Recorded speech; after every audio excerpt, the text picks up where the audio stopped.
Hey, welcome to Builder Funnel Radio. This is episode 53 with Matthew Pollard. And Matthew is an author and he's also an international speaker, and he is the rapid growth guy. And on this episode, we talk a lot about growth, and that tends to look like marketing and sales. And so we dive into finding your niche and learning to tell powerful stories. And then we also weave that into how do you systematize your sales process and really use that as a way to leverage your growth. And so we really dive heavy into the weeds. Matthew is very energetic. He's got a lot of information to share, and this episode will go really fast for you, but there's a ton of great stuff. So sit back, relax, and enjoy episode 53 of Builder Funnel Radio.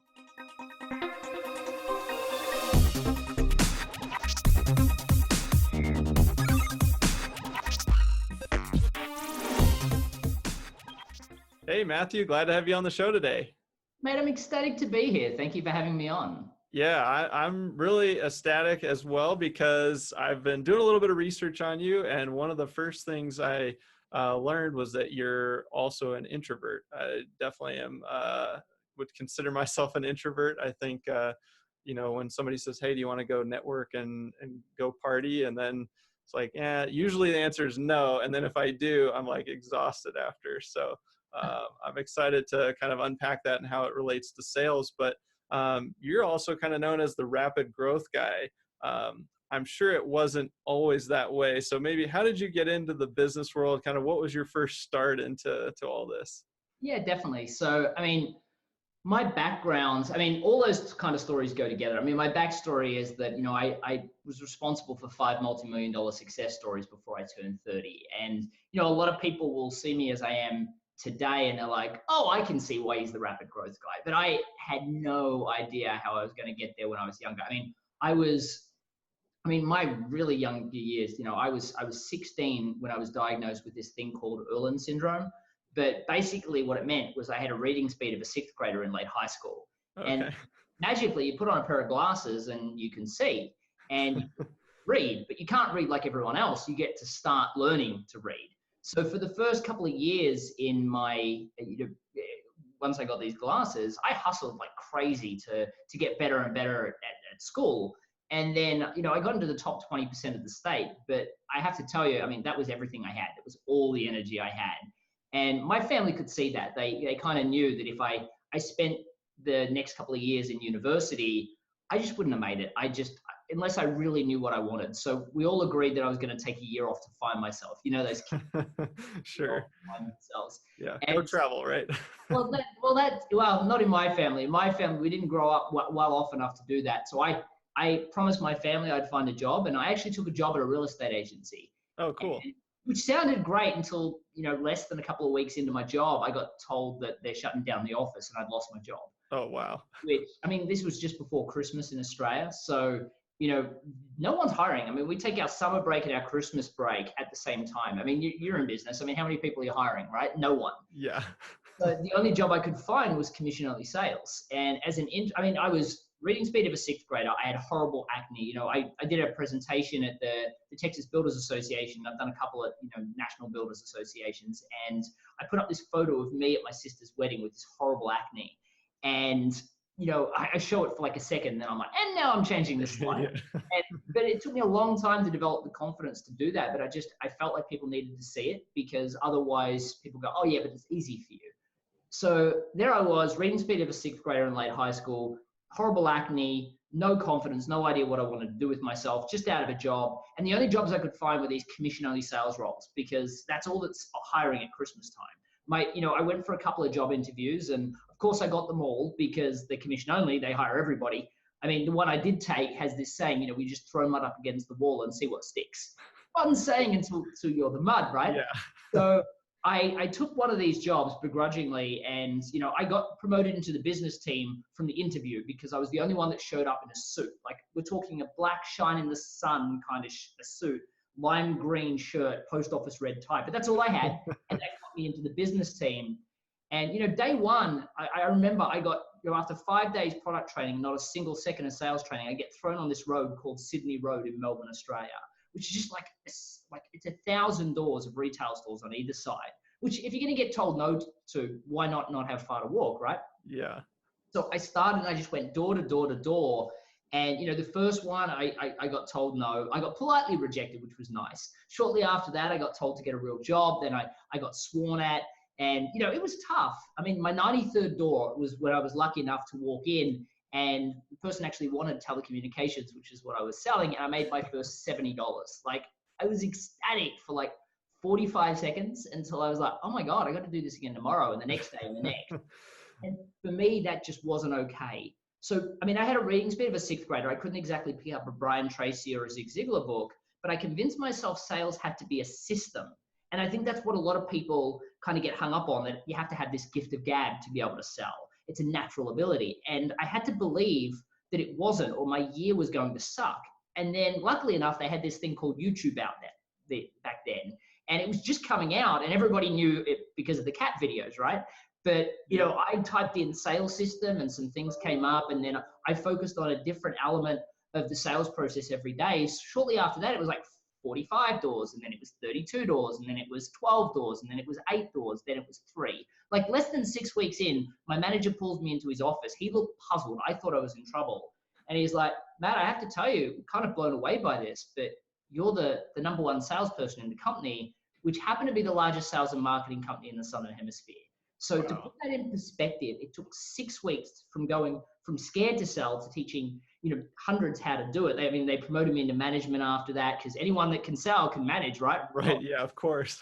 Back to YouTube, had to learn how to do that.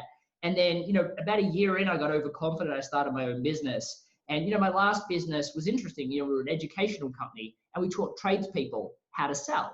How to sell and how to run their businesses more effectively. And so I've always been really involved with the trade demographic. And a lot of times, builders, plumbers, electricians, tilers, anyone that's working on a trade site, which is why when I got your offer to be on this podcast, I was like, finally, a podcast that's actually helping. I mean, let's face it, a lot of builders aren't trying to learn the things they need to get the edge. And that's why I was so ecstatic to get the invitation to do this, because the people that are listening to your show, they're the smart ones that are actually trying to make a difference in their business. Yeah, absolutely. They're working on it. They're working to improve. And I feel like that's the only way, you just got to keep figuring things out. And I guess most of our listeners, on that same vein, they're looking to grow.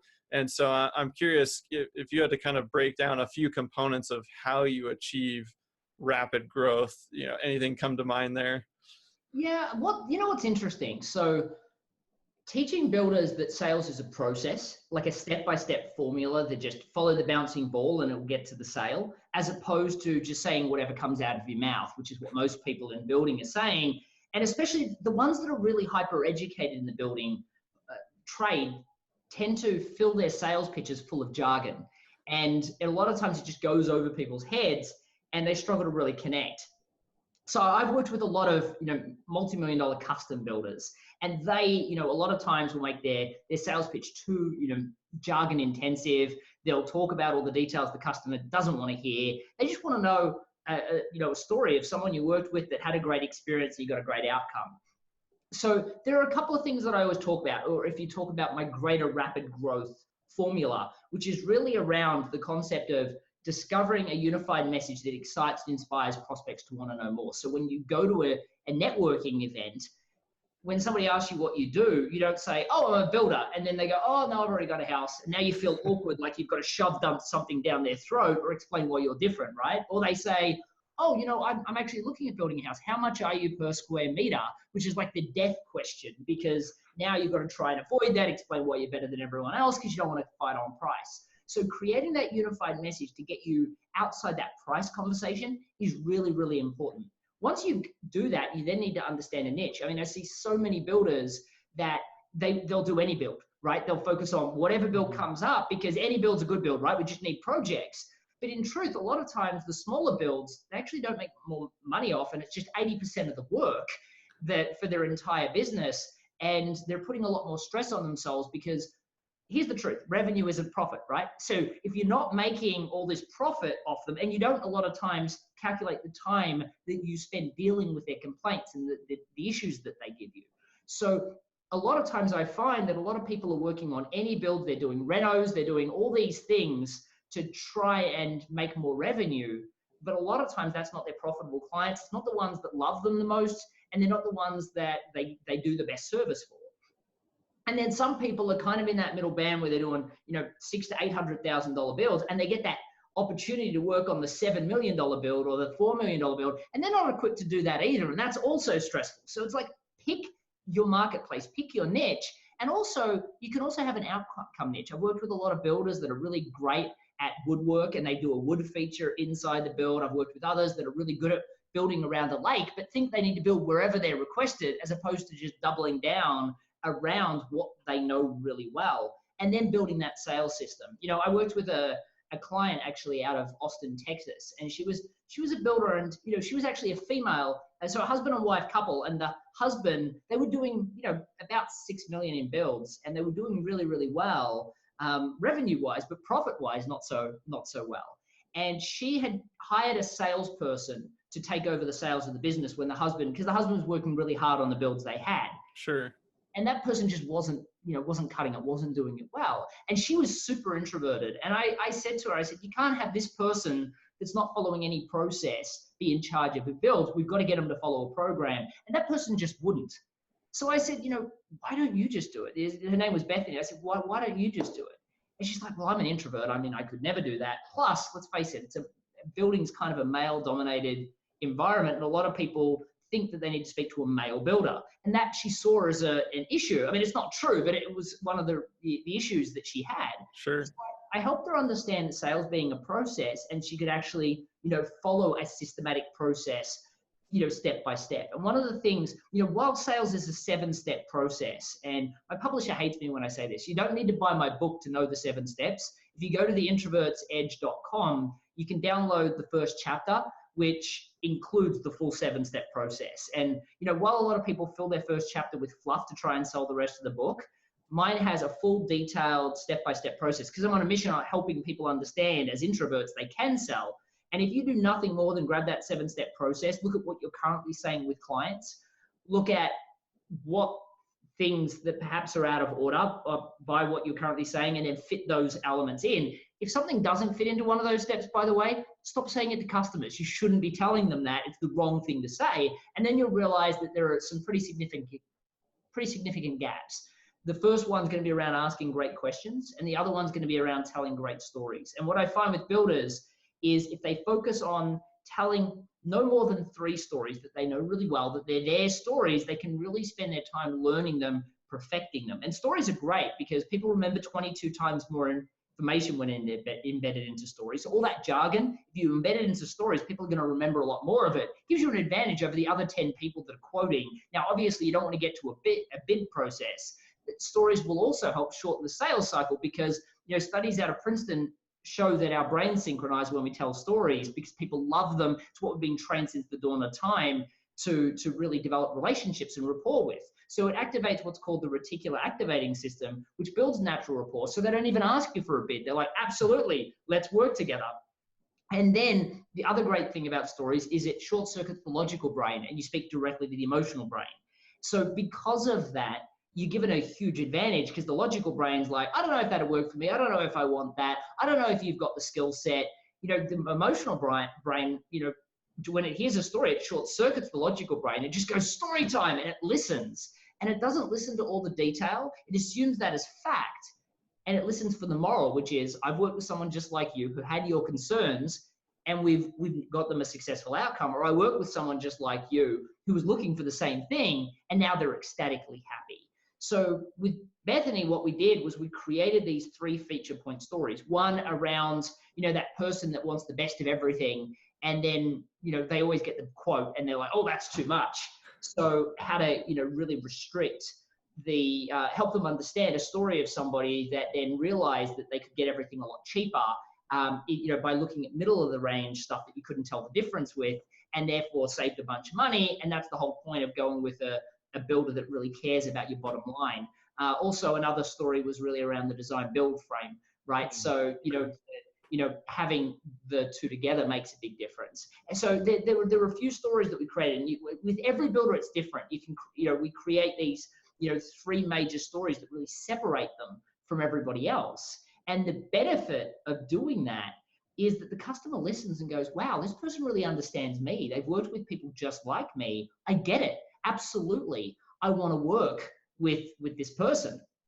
And that transforms everything. So I guess the number one suggestion that I would have is with builders, the biggest win is understanding sales as a process and making sure that you don't just ask general questions, ask direct questions, and then have great stories. Now, you can make all of that a lot less heavy lifting for you if you know your niche and you have a message, because if they're already excited and inspired to want to know more about you, if they're your niche of absolute ideal clients, then you know exactly what stories to tell, and those stories will always speak to the exact want within that purchasing decision for that client. Yeah.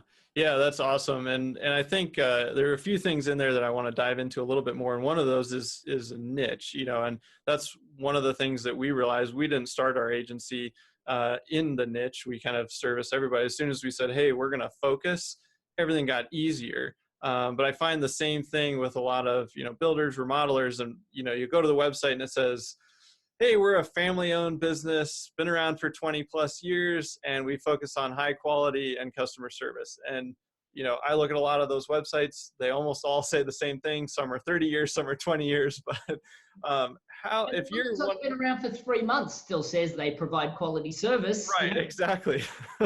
So if you're in their shoes and that's kind of your USP right now, how do you go about uncovering the niche or how to focus and saying no to those like really high end jobs or the low end jobs and kind of just honing in on what you're good at? So we've got to remember why we're in business. And the reason we're in business is to make profit, right? So what we want to do is find the niche that makes us the most profit, where we still get to go home at night and spend time with our family. So if you take the $9 million build or the $5 million build, and that's not what you're equipped to do, well, it's going to be really stressful for you, and you're not going to get to see your family much for the next 9, 12 months, what it takes to build that. If you're taking a lot of the, I had a client out of Missouri that, they were taking on clients that were, they were doing remodels because, they were like, well, we've got the team, let's do remodels. They were doing $200,000 and $300,000 homes, and they were trying, they're not doing multi-million dollar builds. I mean, they're doing some, but not many in Missouri. So because of that, when we looked at what they were doing, they were like, well, the average client that we tend to be servicing that, not our want client, not our ideal client, but the clients we tend to be servicing are all in that 20 to 30-year-old range. And they're all looking for the $300,000 to $400,000 builds. And we really want to be $600,000 to $800,000 builds, but we don't know how to attract that audience. And I said, well, look, give me a second. Just looking at your website, you talk about the fact that you do renovations, you talk about the fact that you do these other things, and the number one house on your website, it looks like a $400,000 build to me. So I'm looking at it as an $800,000 buyer going, oh, they're not in my price range because I'm up here. So you're actually disqualifying your ideal client. I said, so if you're me, I feel like you're talking to the wrong client. And I said, and they're like, yeah, but we're getting all that. We can't disqualify those people out. I said, here's the trouble that I find. I said, one of the things that I find is that when we have not enough clients, not enough prospects, we tend to say, well, I want to sell to anyone. Anyone's a good customer. The problem is that means that they're also going to other people just like you, and there's nothing that separates you from everyone else. So when you've got less economies of scale, less proof of concept, less, testimonials, less experience, the last thing you want to do is go like for like, because you probably also have less economies of scale and you're going to be more expensive because of that. But then even once you get to become the number one builder in your area, you still don't want to do that. It makes no sense. So what I said is what we need to do is disqualify out the people that you don't want to work with by changing the messaging. So what we realize is the people that are building the $600,000 to $800,000 builds, they're people that are getting closer to retirement. They're people that are perhaps now getting to the point of empty nesting, and they want to have their dream house, in their dream area with all the dream things that they want. And they want to spend their entire life at this home, and they see it as, their home they're going to spend the rest of their lives in. So we built the messaging around that. We reframed the imagery to speak to that demographic, to show that level of demographic. we built the messaging that the customer received around building your forever home. And what we found is within the space, and literally it took 6 months. I mean, these people were, they were working 80, 90 hours a week, two of them, husband and wife couple, working that period of time in their business, doing remodels, doing $200,000 to $300,000 builds. They are making the same revenue now. They are doing less builds, and their profit has gone from struggling to make a six-figure income to making, 3-4 times more within the space of just such a short period of time. I got a wonderful testimonial from the couple, because it's just made a transformative difference. One of the other clients that I worked with was, building. They were actually in North Carolina, which is where I live.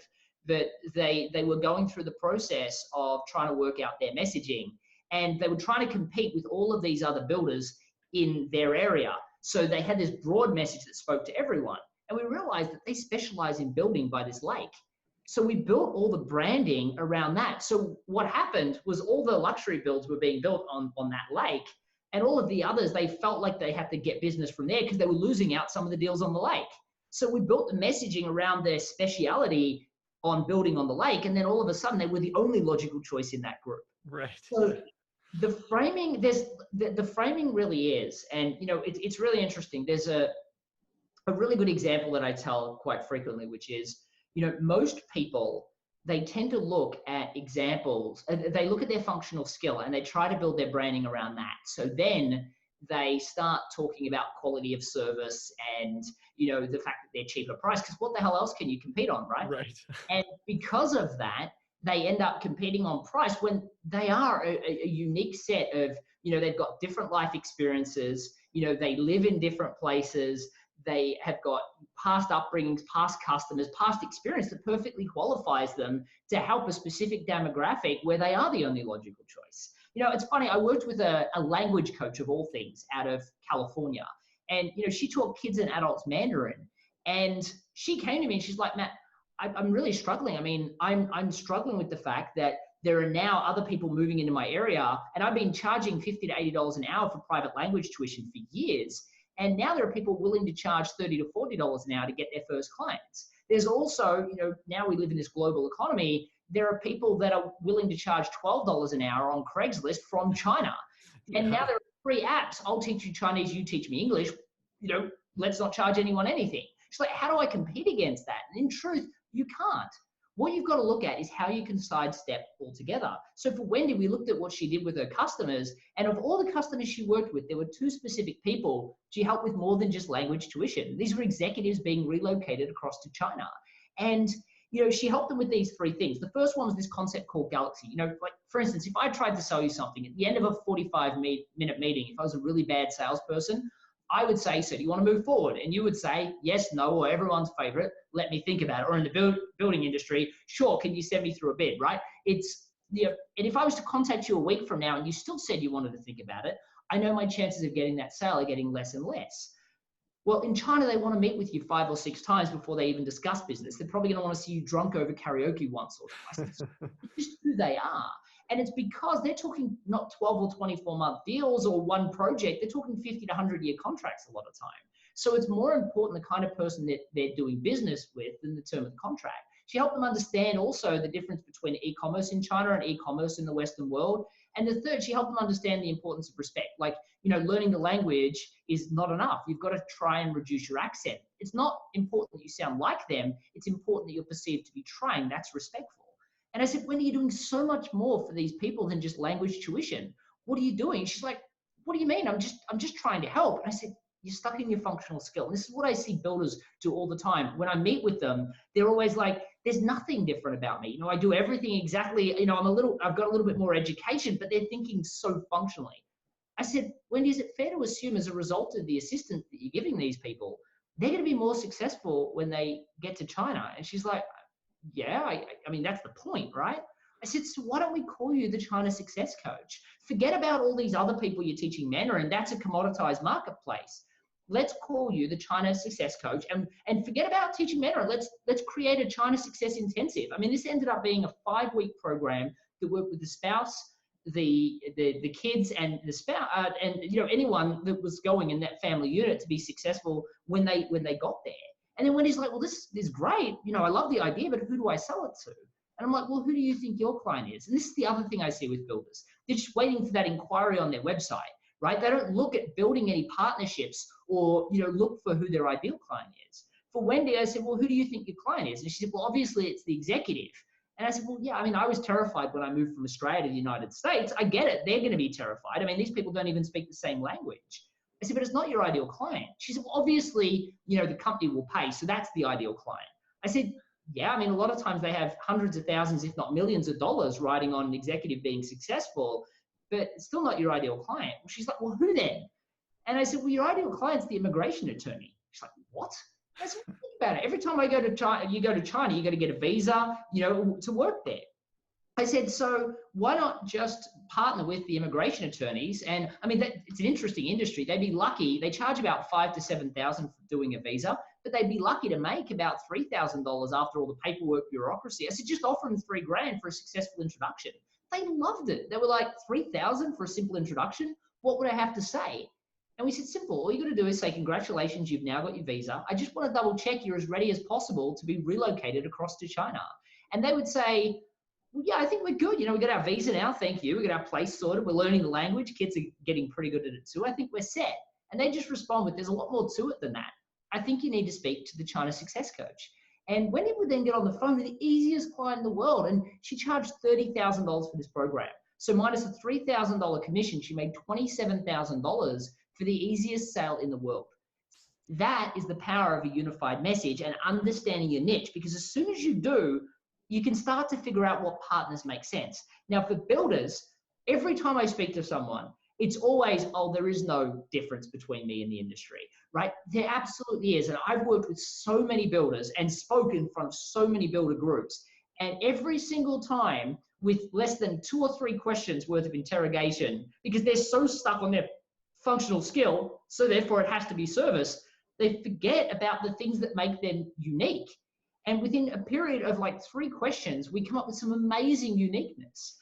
So one of the things that I challenge people to do, and my suggestion is this exercise I'm going to suggest, don't do it with another builder, because they understand all of your industry jargon too, which means they're not going to see the value in what differences you provide.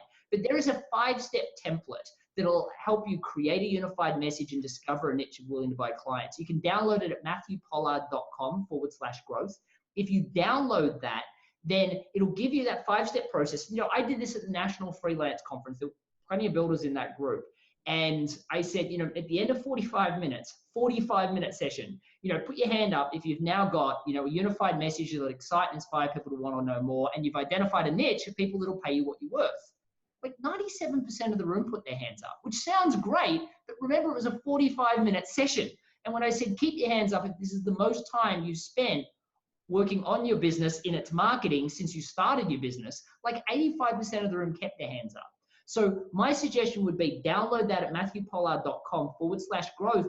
Find a buddy, do it with that buddy, not from the building industry. Block out 2 hours and you'll find you'll have a transformative difference in the way you communicate about what you do in the networking event. So instead of saying, I'm a builder, you'll have your version of the rapid growth guy, the China success coach, that you can use to get people to go, what exactly is that?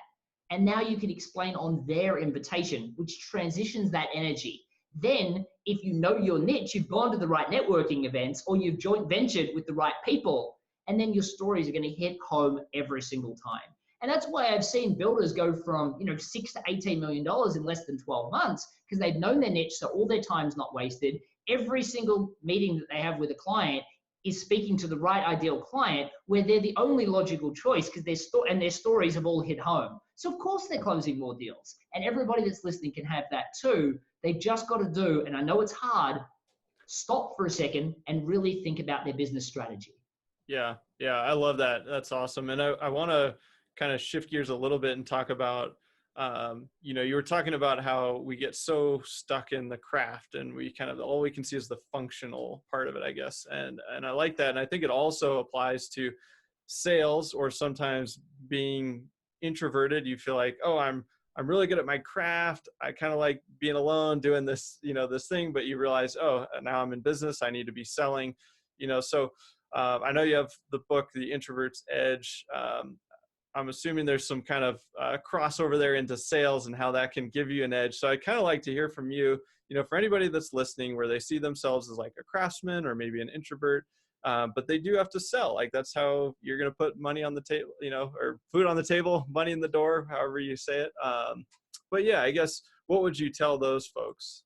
Yeah, absolutely. And I appreciate you keep mentioning the book, and we'll get to that. And again, I explained my publisher hates me when I do this, but there is actually an article that I think might help even more than my book that I wrote to help cover the answer to this question. I wrote an article called Dedicate 20% of your time to higher prices and less stress. And here's why. I find that functional skill experts like builders tend to avoid sales, and we'll talk about the why we avoid it. When I talk about the details in the Introvert's Edge, because that'll add a lot of clarity. But what I find is people tend to go, oh my gosh, I got no clients, I need to hustle. They then do all the uncomfortable stuff. They do it the wrong way, and they're also desperate. So they're struggling to get a client, which means they're willing to discount, and that means they're charging much less than what they're worth. And because of that, they end up with a client, obviously, that's probably not the ideal one, that's asking for more than what they should, and a builder going, you got a deal. Why are you treating me like this? And it's never good for anyone. I worked with a client that actually, she used to do the movie clips for like Fox Studios and all the little sizzles, teaser videos we see. Yeah. And she would go head down into a job, and she'd work like 90 hours a week to do that, to deliver it in 4 weeks for the client. And then she'd wake up, she'd do the delivery, and she'd realize she doesn't have another client. And then for a week, she'd freak out, she'd call me, and I'm like, why didn't you follow the process we agreed? And she'd be like, I don't have time to do that now. And she'd then hustle to do the same thing. She'd get a client, she'd discount to get a client quickly. Again, the client treated her poorly because of that. And then she'd just go around in circles. And I kept saying just this one thing: tell the client you'll deliver in 5 weeks, not 4. And she's like, no, I need to deliver in 4 weeks because the client needs it urgently. I said, just try. Client didn't care.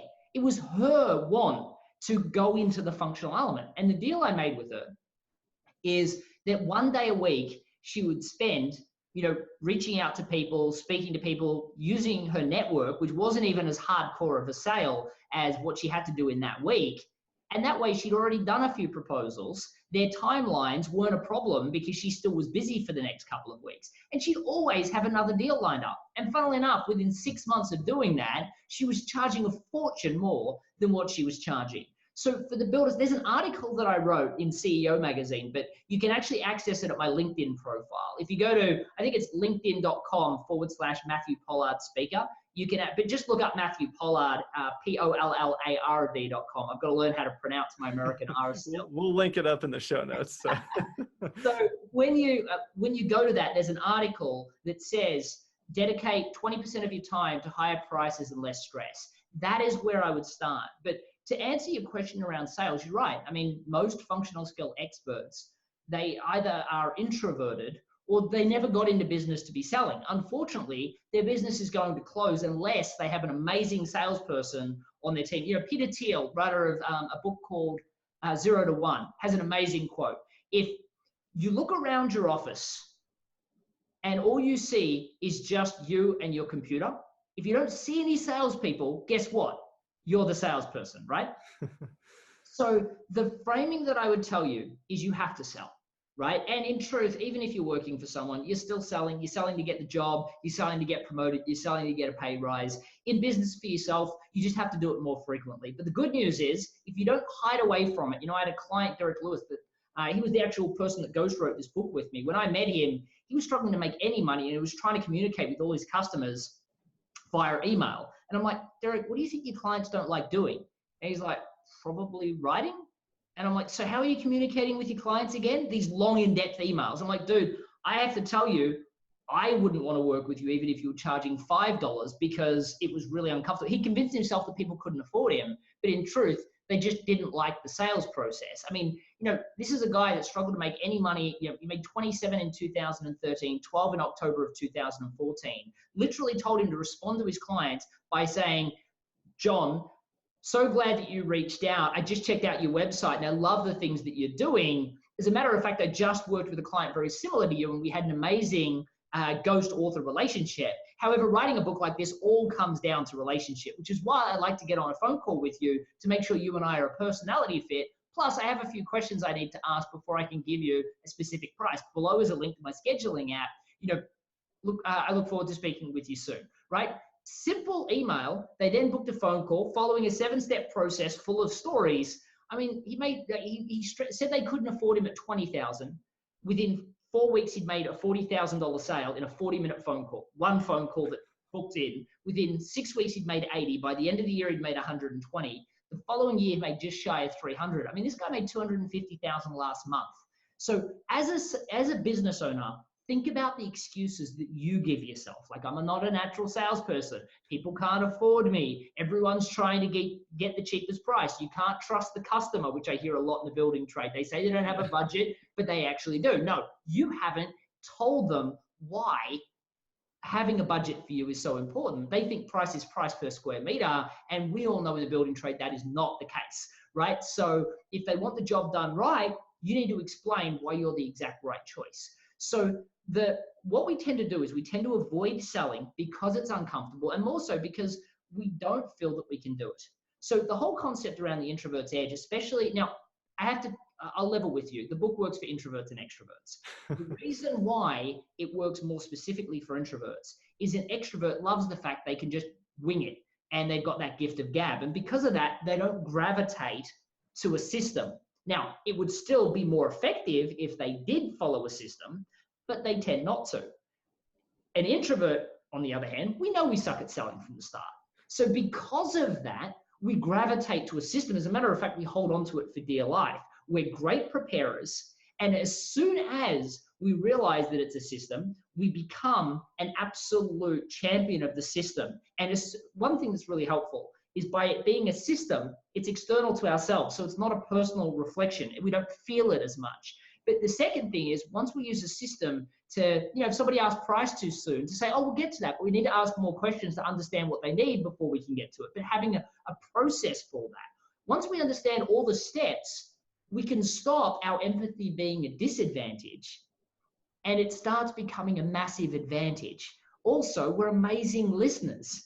And because of that, we do a much better. That's why I think introverts have a massive advantage, right? It's because we're great listeners, we have huge amounts of empathy, and we're willing to do the prep. And because of that, when we gravitate to a system that really systemizes out all the hustle and the uncomfortability that we don't like, we become amazing. Now, I've also seen extroverts gravitate to this system, somewhat begrudgingly sometimes. I worked with a commercial real estate company, and I taught the introverts and the extroverts how to sell this through story and using a sales system. And the extroverts actually got success faster than the introverts because they used the stories and it worked. But then they started to gravitate away, and introverts over the space of about 6 months got better and better and better. An introvert that literally, in his own words, he made one appointment that was borderline useless in the 6 months earlier. He was the #1 salesperson in that company within that 6-month period. He won what's called the Top Dog Award in their office, which he was the first junior partner to have ever won it. And that was so embarrassing for all the extroverts that they went back and learned that system. So the reason why I think this book's really helpful, again, even if you just download the first chapter at theintrovertsedge.com, is that it will give you a step-by-step method. And, this isn't new stuff. Brian Tracy used to say the top 10% of all sales performers have a brand presentation, introvert or extrovert, regardless. The bottom 80% just say whatever comes out of their mouth. And especially in complex sales like building, right, and technology and finance, which I do a lot of work within, it's even more so the case that if you say whatever comes out of your mouth, you're going to be a low performer. And the extroverts will have an advantage because at least they're charismatic. But if you follow a planned presentation, you will have an advantage over all your competition. If the system that you're using leverages the power of story, then it'll be like your secret superpower. And you go from, let me consider you and 3 other people, to, I was sitting with my wife and we agreed that we were not going to sign a building contract with anybody in this meeting but we just felt so comfortable with you. At some point in the conversation, we just looked at each other and we both nodded. And so, yeah, we want to go forward. That is the transformative difference a strong sales process will have. And it's funny, like a lot of times, I'll have a phone call with somebody and, it'll end up being a sales call or something like that. And I will say to somebody, I'll say at the end of this, part of my job is to educate you. And the other part of my job is to obviously to see whether or not my free content, my academy, or my one-on-one service will work for you. But when it goes, and sometimes I'll have a phone call and my goal is really just to help people for 30 minutes. But, if it ends up being a dialogue about my one-on-one service or my academy, at the end of that, I'll say, and I've taught my team to do the same thing. I'll say at the end of this, I just need you to understand that what we just did was a sales process. However, you laughed out loud a few times. So did I. I had a great time. I hope you did too. What we just did was a sales process though. Did you see how it was just comfortable? It was a natural step-by-step process, yet we just got to a sale and there was no bulldog sales techniques, no hard closing. I hope there was no uncomfortability. And they're like, well, yeah, I didn't feel it. I'm like, that's the way sales is supposed to be done. See, sales originally was derived from the Scandinavian word to serve. And somehow it got that used car salesman feel. And yeah, now converted a little. It's horrible, but the goal is that sales, the way we now define it, is me with my greasy hair staring at you, beating you down until you're willing to sign a contract, hopefully on the day, as opposed to explain to me what your needs are, explain to me what you want. And your ideal clients, you want to understand they're your right fit anyway. And then you come around and you consult with them about whether or not this is the right choice. And if it isn't the right choice, they shouldn't be working with you. Recommend them out if it is the right choice. And if you pick your niche right, then you should be attracting only those. You'll make more money, you'll have less stress, and gosh, you'll get to work with your favorite type of client, so you'll have a lot more case studies. Yeah, sounds pretty good. Absolutely. So I got a few more kind of rapid fire questions to close this out. But before I get to that, I guess if somebody wants to learn a little bit more about you or how they can connect, I know you've listed out a few links, but what's the best place to get in touch with you? Yeah, definitely. I mean, so I think I've got like 1,000 videos on social media that teach you different things. So I would check out, Matthew, my LinkedIn profile, my Facebook, my Instagram, but, type MatthewPollard.com into Google, or just type Matthew Pollard into Google and it'll come up. But I'm at MatthewPollard.com.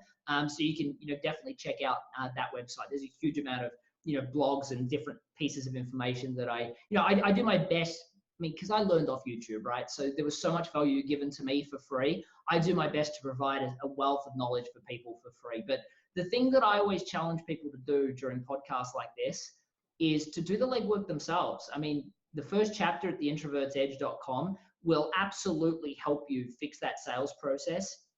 And for those that buy the book, the chapter 5 on storytelling is going to be the biggest one for you to really focus on. And then because, I can't help everybody, and, I also have in the back of the book, there's a whole series of bonuses. It's implementation video training. So once you've read the book, you can go to the act of implementing it into your business through a completely free video training that walks you through it. So I would suggest, read the first chapter at least, dedicate time to really, a couple of hours to really looking at what you say in the sales process. And then also checking out MatthewPollard.com/growth and working with someone, again, outside the industry to do that 5-step template, to come up with that defining unified message and discovering your niche. And it surprises me how hard it is for people to confirm what they really already know. That exercise will allow you to do it. And if you struggle with making a decision, because in step 3, there's going to be some pretty tough choices that you'll have to make. I tend to find it's because you've lost track of your passion, your purpose behind why you started the business in the first place, and your alignment is wrong. So there's a podcast episode. I created a podcast a while ago called Better Business Coach. And there's a podcast episode. It's episode 17. It's called Forget About Goals. Why is the key to success? And I suggest that if you're struggling to make those tough decisions in step 3 of that template, then go and listen to that podcast and really do that exercise. Spend a couple of hours doing that, and you'll have transformative differences in the decision-making that you make. Cool. Yeah, that's great. And we'll make sure to throw all these links in the show notes so people can get to those easily. So Matthew, I got a few more questions. We call this the Fast 5 segment. So I've got some quick hitters for you. They'll probably be easy, but yeah, curious, what's your favorite business book and why? I liked Rich Dad, Poor Dad. Mm. And I think that the reason for it is, I always, I love especially his second one called Cash Flow Quadrant. But he breaks up people's career trajectories by business owner, investor, self-employed, or employee. And a lot of builders want to be business owners, but they're actually, self-employed. And if they're not in their business, so, I speak at the entrepreneurial organizations a lot, which are called EO. And there's a lot of builders in there that are trying to get out of the hustle of running their business so they can, work on their business. So, for me, I think that book, for people that are really starting, and, a lot of people here, that are listening to this are probably thinking of it as a business, but are probably stuck in that self-employed mindset still. I think Cash Flow Quadrant, by Rich Dad Poor Dad, or the greater series heading, Rich Dad Poor Dad, is a great book for that. Cool. Yeah, that's a good one. All right. Most inspirational person in your life, who would that be? Probably my father, because he was the one that, I've always cared about, there are a couple of other people that, are just amazing in my life, like Jim Cathcart, Ivan Meisner. Jim Cathcart's the #1 most award-winning speaker in the world. Ivan Meisner is the founder of BNI, the world's largest networking group. And I have friendship relationships with both of them. I go to their house frequently, and we talk all the time. However, if you're asking for the most, my father, absolutely. He was the one that I was too scared to tell that I didn't have a job, so I went out and applied for commission-only jobs. He's the one that's always pushed me. And he's also the one that wouldn't take all of my excuses around my reading issues and told me, yeah, all right, other people have got issues as well. So I think that I've got this saying now, which is the adversities we have in life seed the success of our future. And I think it's because the world didn't work for me and my father pushed me to find another way that it really did seed the success of my future. So absolutely, yeah, definitely my father. That's awesome. Yeah, that's great. That's cool. All right. If you could have one superpower, what would that be? Well, in my book, I actually think introverts do have a superpower, which we have amazing amounts of empathy. But if you asked me, God, I want to fly. Yeah. Fly, yeah. That's a good one. Yeah. Hard not to. Yeah. All right. Describe yourself in 3 words. Well, that's easy. Rapid growth guy. Man, that one was too easy. Dang. Well, you got lucky because that's the same question we asked for everybody. So. All right. Last question. If you could leave our listeners with one piece of advice, what would that be? Yeah, absolutely. I think that the #1 piece of advice that I would give anyone, and from when we spoke before, you told me that it's predominantly a building audience, but a lot of these people are business owners, is that, and this actually comes out of Cash Flow Quadrant. A lot of people in life, they don't start moving down that path until all the lights are green throughout the journey. And in business, that's just not the way it works. You've just got to continue down that path and hope that the light goes green before you get there and study like crazy to make sure that it does. I'm not a big fan of the people, the secret kind of people that are like, I'm just going to wish it so and it will going to happen. But wish it so and then put great hard work behind it, absolutely. So I think that the one piece of advice that I would give people is, I hope people have enjoyed this episode today. As an introvert, I always care that people actually care about what I say, not that I was just entertaining.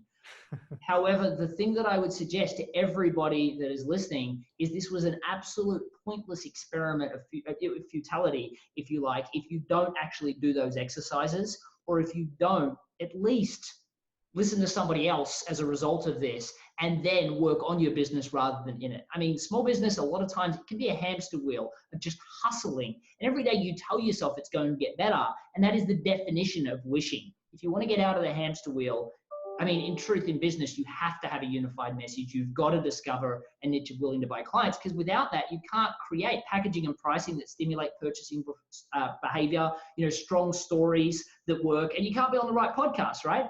And you also can't develop a sales system that nails it every single time. So start working on your business, not in it. Yeah, that's great advice. Well, Matthew, I'm sure that people got a ton of value out of this because, I feel like it flew by and it was action-packed. So, thank you so much for joining me today. This has been great. Mate, it was a pleasure. Thank you for having me on. Hey guys, like I said, that was a fast-paced episode, but there was a ton of good information in there. Um, let's talk action items. I know you're on the go, you're at the gym, you're in your car. There were a couple of big ones. There were probably lots and lots of little ones, but I think the two big ones were go ahead and download that first chapter, like Matthew suggested. He talked about that sales process and really breaking that down, identifying the steps. And then the other one was that exercise where you can go through and start to figure out what is your niche, who is your target market, how can you start saying no to more people so that it's easier to close those deals that are those perfect fit clients. So those were the two big action items that I think if you take steps on those, you'll start to see some big wins very, very quickly. So again, I hope you enjoyed that episode. Tons of great information in there, and we'll see you next time on Builder Funnel Radio.